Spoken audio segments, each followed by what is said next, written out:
Hello, Capricorn, Sun, Moon, Rising, as well as Venus placements. I'm Jen with Timeline Tarot. This is your tarot card for the week of December 28th, 2025. It is a collective general reading, not individualized, not personalized to you. Messages may come through today that do not fully resonate, and if that happens, it's okay. It just means that one message is meant for someone else. So take what fits, how it fits, leave what doesn't, and be sure to check out your other placements. And if you don't know what they are, in the description box, Five of Swords came flying out of the deck. If you're not sure what they are, in the description box is a link where you can obtain your free birth chart. Also, in the description box is information on how you can become a time traveler. Keep in mind, this is not what you don't see coming for the week ahead. Tarot card of the week reading is intended to help you move forward in your life's journey. With all of that said, let's begin. Tapping into the Capricorn collective now for Capricorn, Sun, Moon, Rising, as well as Venus placements. What is the tarot card of the week here for Capricorn for the week of December 28th, 2025? One more shuffle here. Thank you. King of Cups. What situation in your life requires balanced emotions and careful observation? Bottom of the deck, Six of Wands. Are you ready to be recognized for all of your efforts and achievements? Why is the King of Cups the tarot card of the week here for the Capricorn collective? What situation in your life requires balanced emotions and careful observation?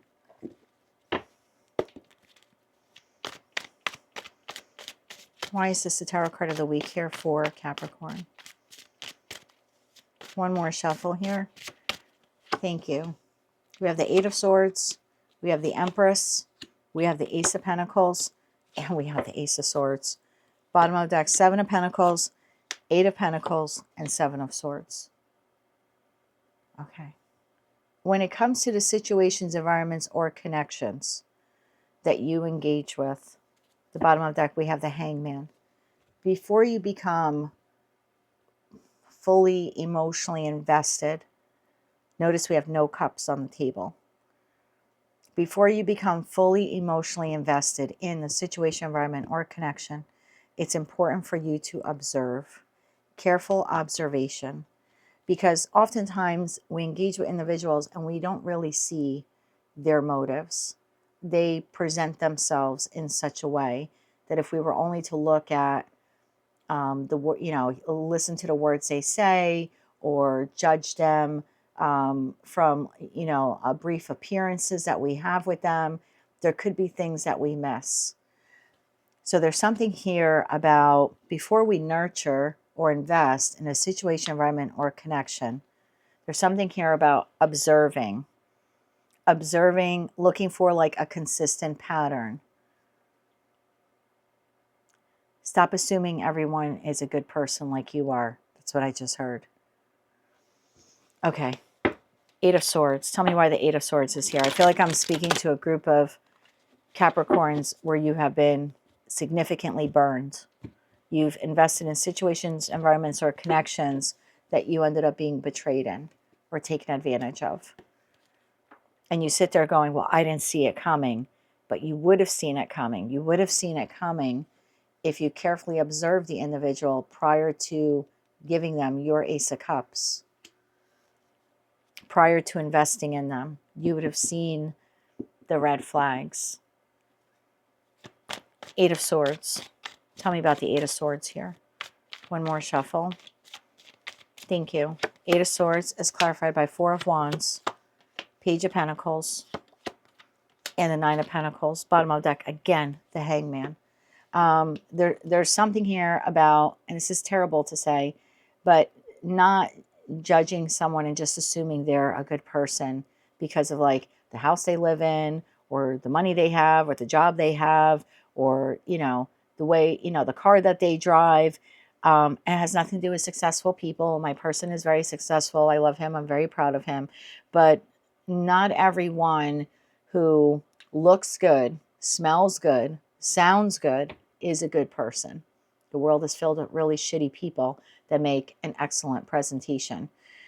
And, at the onset, they look like they're gold. And it's only through heartbreak and betrayal that we realize they're actually gold-plated. So there's something here about like learning more about the person, getting to know them, really getting to know them, almost like studying them. Like in the Page of Pentacles, this person's looking at a book. There's almost here like carefully observing people, really watching how they interact with others, watching what their behavior is like when they're stuck in traffic, watching what happens when their world crashes, when they get frustrated.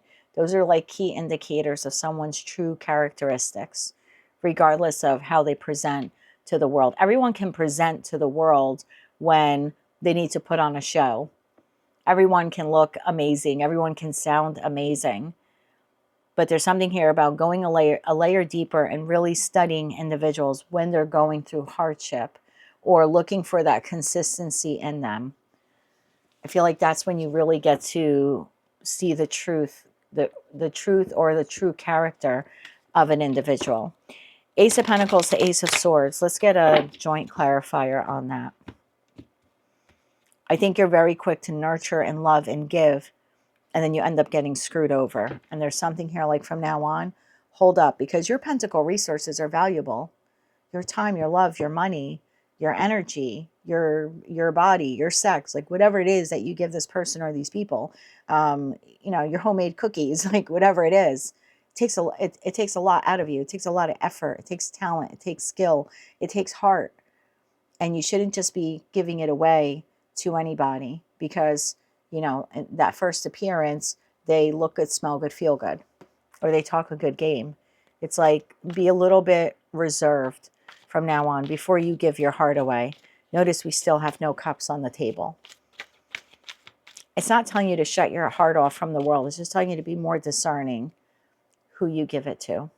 Tell you Ace of Pentacles and the Ace of Swords. But before we invest, we really need to be more clear on individuals. One more shuffle here. Thank you. King of Wands, Five of Swords, and the Three of Swords. Bottom of that King of Pentacles. We still have no cups on the table. There's something here about careful observation. How does this person, and I'm just saying this person, but it could be people, right? How do they talk about others? Do they gossip about others? Do they badmouth others? Do they have a negative thing to say about all of their exes? Do they not take any blame when things go wrong at work? Is it always everyone else's fault? That's a key indicator. That would be a pattern that you'd see in someone. Oh, every time they have an issue, it's this person's problem. It's their mother's problem. It's their friend's problem. It's their boss's problem. Everyone's got a problem. Every ex was terrible to this person. Wow, this person must have the worst luck in the world. Or is this person actually the problem? And I feel like we don't study people enough before we invest.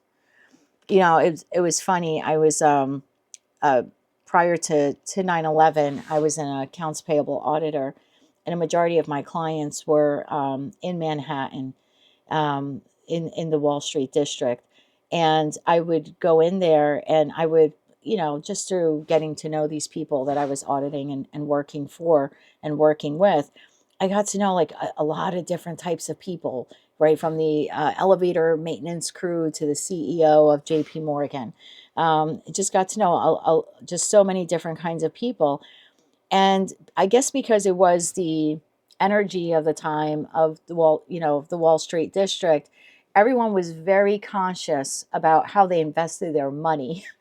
And that's a good thing, right? If you're an investor and you're, investing in the stock market and buying and selling stocks, you're very shrewd with your money. Where am I going to place it? Am I going to get a return on investment? We're very careful. Like when we buy a vehicle, what's the depreciation value? And when we buy a house, we look at the interest rate and what is this really going to cost me at the end of a 30-year fixed mortgage? And we're very careful with our money. But I think our talent and I think our time and I think our heart should be just as well regulated by us, just as protected as we are about our money. We wouldn't give everyone in the world access to our bank account. And yet we unknowingly and deliberately just give everyone access to our heart. And I just think we need to be a little bit more discerning and a little bit more watchful of people. And I remember engaging with people back then were really some of the most successful people I had ever met in my life. They were all on their third, fourth, fifth marriages. And it was like, and they all had horror stories of their exes, all of them. And I was just like, wow, it's the most successful people in the world. Can't can't keep a relationship together for more than 2 years. Like what is wrong with that? They were impeccable when it came to finding out everything they needed to know about how to invest the dollar. But when it came to their heart, they just trusted people on outward appearances or the way they showed up, you know, on dates and stuff. And it's like, no, you really got to get to the meat and potatoes of a person. And I remember speaking to Carol as a gentleman who was one of the elevator maintenance mechanics at South Tower, Tower 2. And I remember talking to him. I don't know why, how the hell we got stuck in that lobby for a while there talking that day. And he was like married for like 43 years. And I remember one of the things he said to me was, she's the best investment I ever made. And I was like, oh yeah. And he goes, yeah, it took me 7 years to marry her. I'm like, 7 years. And he was like, 7 years. Because if I was going to spend the rest of my life with someone, I wanted to see her in like all the worst conditions.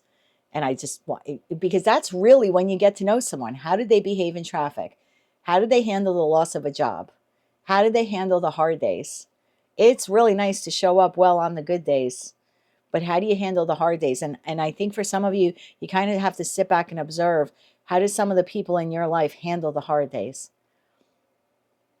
And do they blame everyone else for their hard days?